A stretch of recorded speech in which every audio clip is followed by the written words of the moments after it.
We know awkward fighters. Real fighters know awkward fighters. He's not an awkward fighter. He's just a dumb fighter.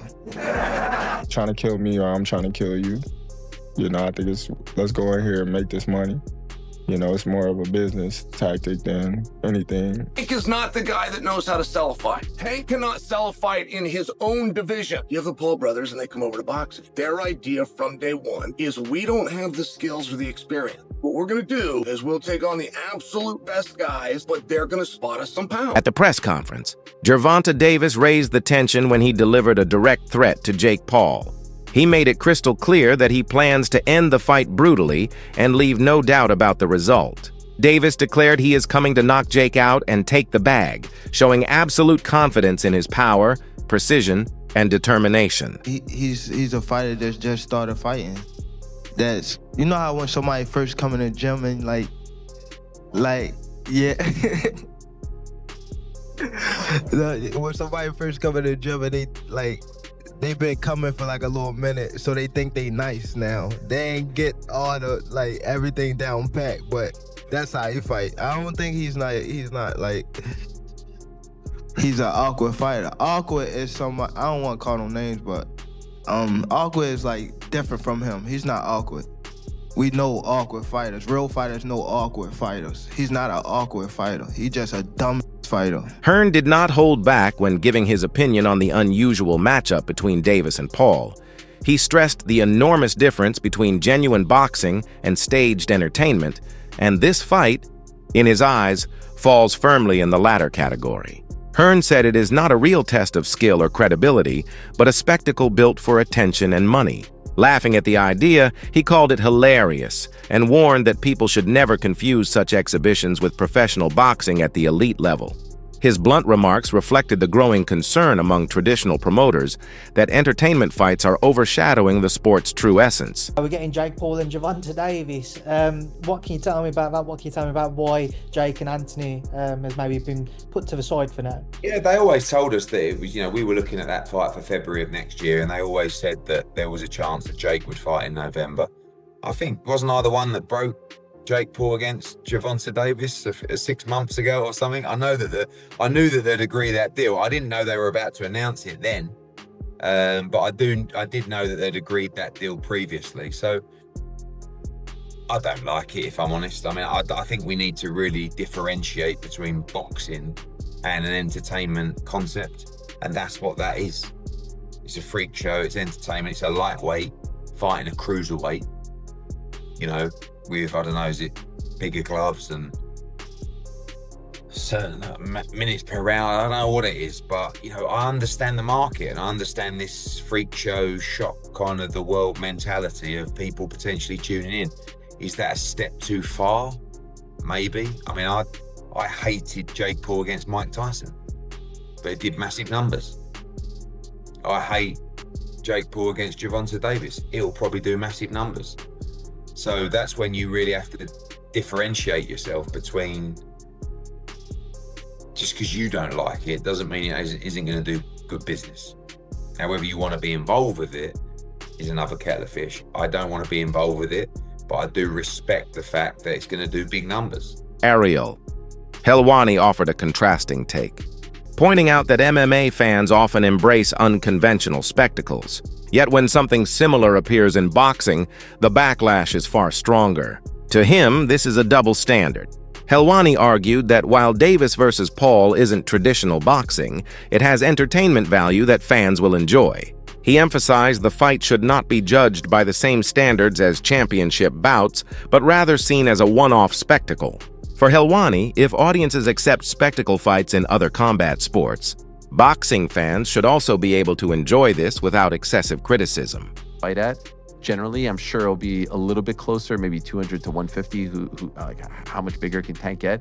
Why would that be somewhat celebrated in MMA, but in boxing it isn't? Do you know what I mean, Pete?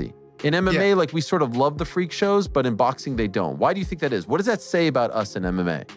Well, we're a sick bunch of fucks. There's no doubt about that. But I will say, you agree, right, or no? Yeah. The idea of the MMA freak show is everybody coming together and saying, oh, we're going to watch a freak show. This is what this is. We know what this is. It is absolutely mental, what we're going to watch here. I think where people get annoyed with Jake is like, you know, he even got me. You know what I mean? This guy is the greatest outrage farmer of all time. I saw his tweet and I was like, reading it, you know what I mean? And I was like, well, this is exactly what he fucking wants me to do. You know, like this is every time I'm doing this, he's in the game of getting eyeballs, and this is ridiculous.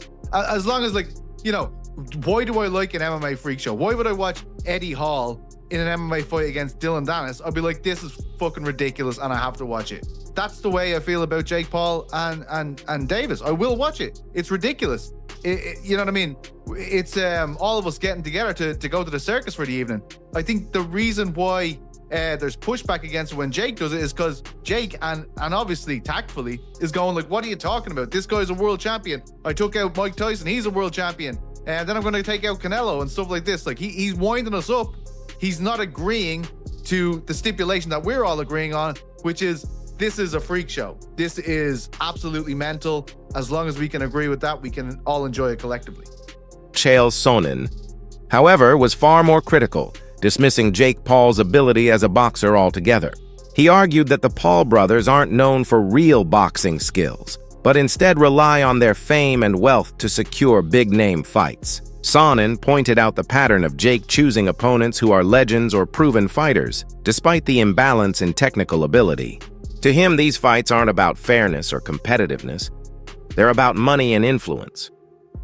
His sharp critique echoed the opinions of many who see Davis versus Paul as a money-driven spectacle rather than a genuine contest of skill. Tank is not the guy that knows how to sell a fight. Tank cannot sell a fight in his own division. You have the Paul brothers and they come over to boxing. Their idea from day one is, we don't have the skills or the experience. What we're gonna do is we'll take on the absolute best guys, but they're gonna spot us some pound. Tank has one job to do, that it doesn't make any difference, that boxing is a real sport. My skills versus your skill, of which I am an abundance of and of which you have none of. Tank is telling anybody that will listen that there's a size problem. My skills and my experience in boxing, I do not have to wonder who's in the bar tonight. Any bar I go to, I rule the bar. No, it turns out that you don't. Just need some big guy to corner you, apparently. Boxing has never stood its ground. Boxing has never been able to explain why Floyd needed a half hour to get rid of a guy who's never boxed before. Hank Davis has already began this. When you choose a dum-dum, don't be surprised when he goes out and acts like a dum-dum. The size difference between Gervonta Davis and Jake Paul has been one of the most heated talking points around this matchup. Davis is a natural lightweight, while Paul fights closer to cruiserweight, creating a massive weight gap. This has led to speculation that the fight is already predetermined in Paul's favor. Analysts argue that regardless of the outcome, Paul benefits the most. If he wins, he earns credibility by beating a star boxer. If he loses, critics will dismiss it as meaningless because of the size mismatch. These suspicions have fueled rumors that the fight is designed to push Paul's career trajectory forward, no matter the result. He should beat Jake Paul, shouldn't he? No, he shouldn't.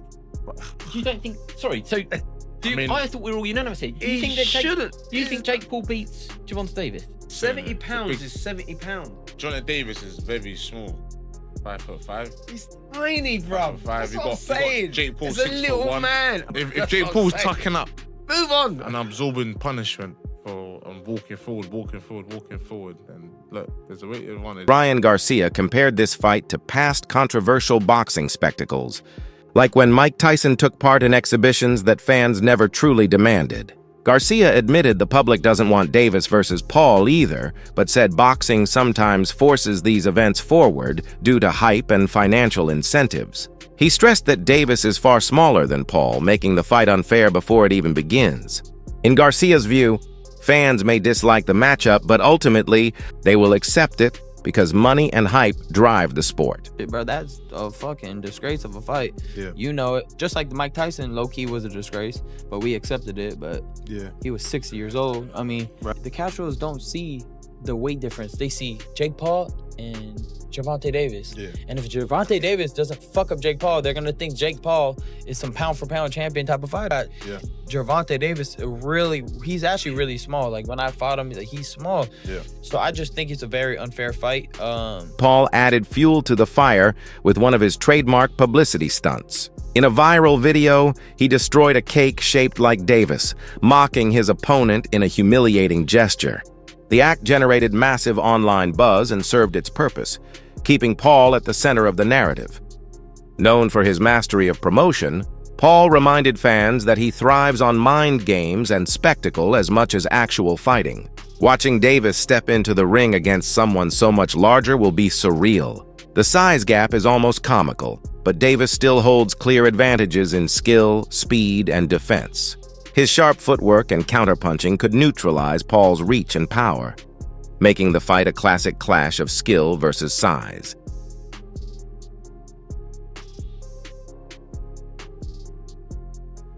Try!